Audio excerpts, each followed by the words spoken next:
से मैं बहुत त्रास्त होकर के मैं दिल्ली आई हूँ और आप लोगों से मदद मांगने आई हूँ, क्योंकि गोरखपुर में शायद मानवता अब खत्म हो गई है।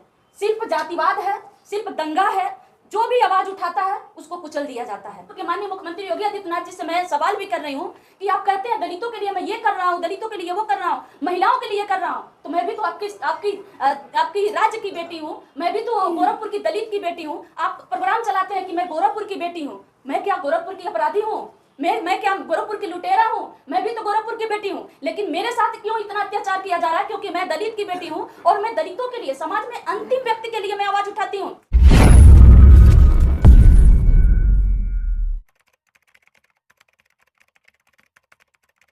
एक मिनट, मेरा नाम सीमा गौतम है और मैं गोरखपुर से आई हूँ। मैं अंबेडकर जनमोर्चा की राष्ट्रीय अध्यक्ष हूँ, एक सामाजिक कार्यकर्ता हूँ और यहाँ समता सैनिक दल के पास भी मैं एक बार और 2-3 दिन पहले भी आ चुकी थी और कुछ लोगों से हमारी मुलाकात हुई थी। आज मैं एक मदद मांगने के लिए गोरखपुर से यहाँ मुझे आना पड़ा है और क्योंकि हमारे संगठन का जो मुख्य संयोजक है माननीय श्रवण कुमार निराला जी, उनको जेल में डाल दिया गया है और मुझ पे भी एफआईआर लगाया गया है।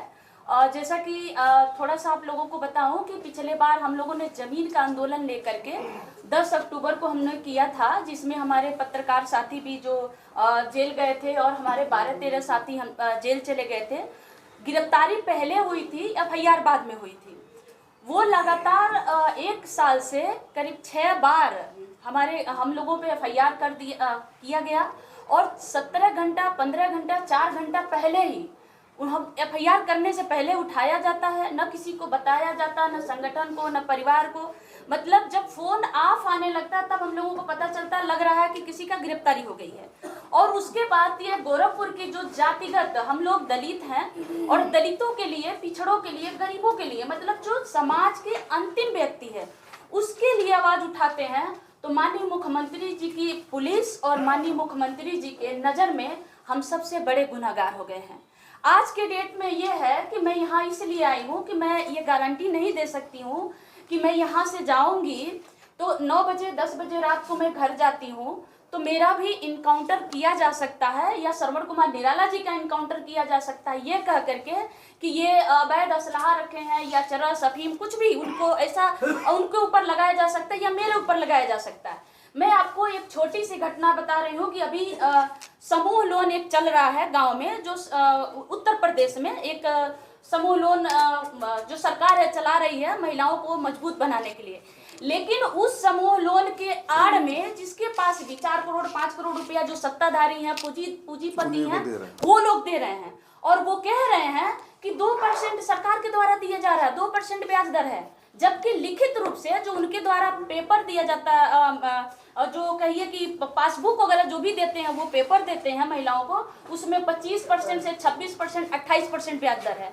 ये खेल यही नहीं रुक रही है, वसूली करने की जो बात आती है तो वसूली उनके घर के ताला तोड़ करके उनके गैस सिलेंडर उठा ले जाते हैं, उनके राशन उठा ले जाते हैं, उनके मतलब मारना पीटना तक से लेकर के यहाँ तक कहते हैं कि अगर तुम समय से नहीं चुकाओगी तो तुम्हारे, अगर किसी की बेटी जवान है तो कहते हैं तुम्हारी बेटी को उठा ले जाएंगे।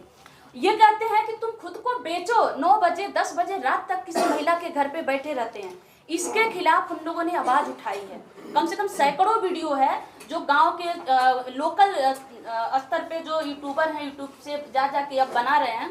और जब हम लोगों ने ये आवाज उठाई तो मैं आपको बताऊं कि आरबीआई ने 4 फाइनेंस कंपनियों पे बैन लगा दिया। उन्होंने अनलीगल पाया और उन्होंने ये माना कि मतलब वो पेपर में निकला है पूरा कि ये लोगों का जो वसूली करने का जो है वो गलत तरीके से 4 लोगों पे बैन लगा दिया गया। कुशीनगर की बात करूं, गोरखपुर मंडल का एक जिला है कुशीनगर में 5 लोग पकड़े गए हैं जो अवैध मतलब गलत तरीके से समूह लोन देते थे, महिलाओं का डॉक्यूमेंट्स बदलते थे। ये वहाँ के एसपी साहब का मतलब वीडियो रिकॉर्ड है, पत्रकारों ने, यूट्यूबरों ने मतलब वीडियो उनका एसपी साहब का जारी हुआ है। उसके बाद भी हमने आवाज उठाई और हमारे ऊपर मतलब आज 35 दिन से श्रवण कुमार निराला जी को जेल में रखा गया है। हमारे ऊपर लगातार वहाँ की जो पत्रकार हैं, अखबार जो अमर उजाला के अखबार हैं, उनके द्वारा, बाकी वहाँ के लोगों के द्वारा लगातार अभी तो कल की बात है, कल के अखबार में वो वहाँ गोरखपुर में ये निकला है कि सीमा गौतम जो प्रमाण पत्र दे रही थी, जबकि मैंने कोई प्रमाण पत्र नहीं दिया है। हमने किसी को नहीं कहा। मठ पे हजारों महिलाएं पहुंची। अगर हम यहाँ अगर जैसे बात हो रही है कि हम बाबा साहब की प्रतिमा को लेकर से कुछ भी, तो हम मीडिया का सहारा लेंगे, पोस्ट का सहारा लेंगे, फोन कॉल का सहारा लेंगे। हमने कुछ भी नहीं किया है कि आप मठ पे जाइए, चाहे आप पोस्ट नहीं किया न। हमको नहीं पता कैसे महिलाएं मठ पे पहुंच गई, और उन महिलाओं को ये पेपर में दिखाया गया, उनके पास एक फॉर्म भरा गया है। वो फॉर्म किसका है, किसका संगठन का, संगठन का नाम नहीं बताया जा गया, किसके नाम से भरा गया, कितना पैसा। अब ये कह रहे हैं कि वो तो थाने का मोहर लगा करके ये प्रमाण पत्र बांट रहे थे, 500 रुपया ले रहे थे। साथियों, मैं आप लोगों से मदद मांगने आई हूँ। मैं भी आप लोगों की समाज की बेटी हूँ। मुझे डर नहीं है जेल जाने की, बस डर ये है कि अगर इसी तरह लगातार, अगर आप हमारे साथ नहीं देंगे तो इसी तरह लगातार जो भी आवाज उठा रहा है उसको कुचला जाएगा। मेरे माँ बाप नहीं हैं, मेरे माँ का हत्या किया गया है, और उसी गोरखपुर के सड़कों पे अपनी माँ के लिए, उसी गोरखपुर के अधिकारियों के दरवाजे पे मैं दरवाजा खटखटाते अपने माँ के लिए मदद मांगते मांगते मैंने इतना बड़ा कारवा खड़ा कर लिया।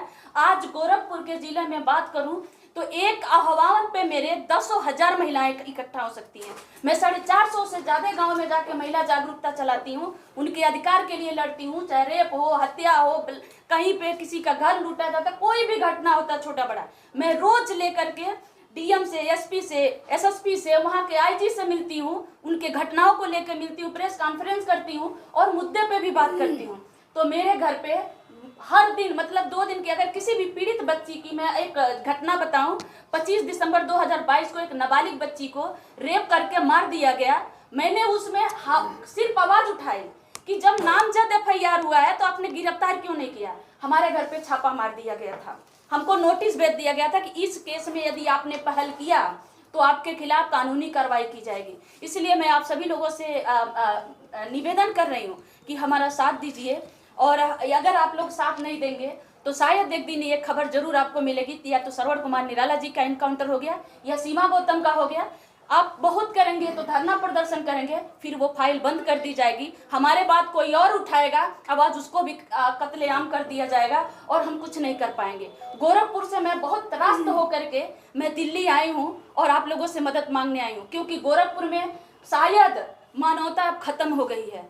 सिर्फ जातिवाद है, सिर्फ दंगा है, जो भी आवाज उठाता है उसको कुचल दिया जाता है, जिस तरह मेरे साथ हो रहा है। 2 महीने तक आंदोलन हमने किया। मैंने चोरी, हत्या, डकैती नहीं किया था, आंदोलन किया था, और आंदोलन करना, शांतिपूर्वक से अपनी बात रखना, यह हमारा संवैधानिक अधिकार है। फिर भी हम लोगों को महीनों दिन तक जेल में रखा गया। और मैं कहूँ तो मेरे घर पे 2 महीने तक दिन में 4 बार, रात में 3 से 2 बार छापा मारा जाता था। 2 महीने तक हमको प्रताड़ित किया गया। हमारे घर को कुर्की करने की धमकी दे रहे थे। जाते थे, जो पुलिस जाती थी गोरखपुर की, तो कहती थी सीमा गौतम गैंगस्टर हैं, सीमा गौतम अपराधी हैं, वो हत्यारन है। मतलब हमने आंदोलन किया जनता के मुद्दे पे। आप कहते हैं, गोरखपुर के माननीय मुख्यमंत्री योगी आदित्यनाथ जी से मैं सवाल भी कर रही हूँ कि आप कहते हैं दलितों के लिए मैं ये कर रहा हूँ, दलितों के लिए वो कर रहा हूँ, महिलाओं के लिए कर रहा हूँ, तो मैं भी तो आपकी राज्य की बेटी हूँ, मैं भी तो गोरखपुर की दलित की बेटी हूँ। आप प्रोग्राम चलाते हैं कि मैं गोरखपुर की बेटी हूँ। मैं क्या गोरखपुर की अपराधी हूँ? मैं क्या गोरखपुर की लुटेरा हूँ? मैं भी तो गोरखपुर की बेटी हूँ। लेकिन मेरे साथ क्यों इतना अत्याचार किया जा रहा है? क्योंकि मैं दलित की बेटी हूँ और मैं दलितों के लिए, समाज में अंतिम व्यक्ति के लिए मैं आवाज उठाती हूँ। श्रवण कुमार निराला जी का हमारे संगठन को आप कह रहे हैं ये आतंकवादी संगठनों से इनका नाता है। आप बताइए, उसी गोरखपुर में हम पैदा हुए, हमारे माँ बाप पैदा हुए, उसी गोरखपुर में हमारे माँ बाप मर गए। श्रवण कुमार निराला जी के पिताजी गन्ना विभाग में अधिकारी थे और वो संघर्ष कर रहे हैं, तो आप हमको बार बार जेल में डाल रहे हैं। इसलिए साथियों, आप सभी लोगों से आग्रह है कि हमारा मदद करिए। जय भीम। 9 अगस्त वाले कार्यक्रम में ये लोग आ रहे थे दिल्ली जी, मैंने इन्वाइट किया था इनको, ऑफिस में ही पुलिस वाले खड़े थे। देखिए ये विषय देखिए, क्योंकि वहाँ के एसएसपी,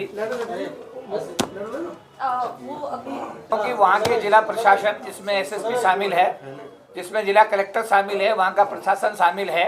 ये गोरखपुर का जिला प्रशासन, चाहे उसमें पुलिस अधिकारी हैं, चाहे उसमें कलेक्टर है, चाहे SDM है, सारे लोग शामिल हैं।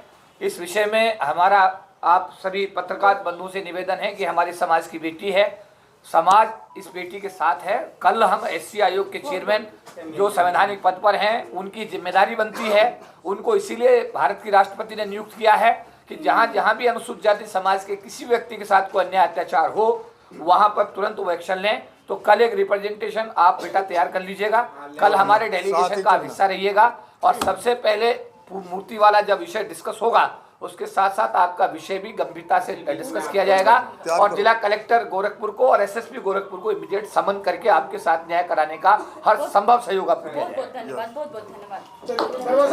वर्मा साहब ये सर साहब आप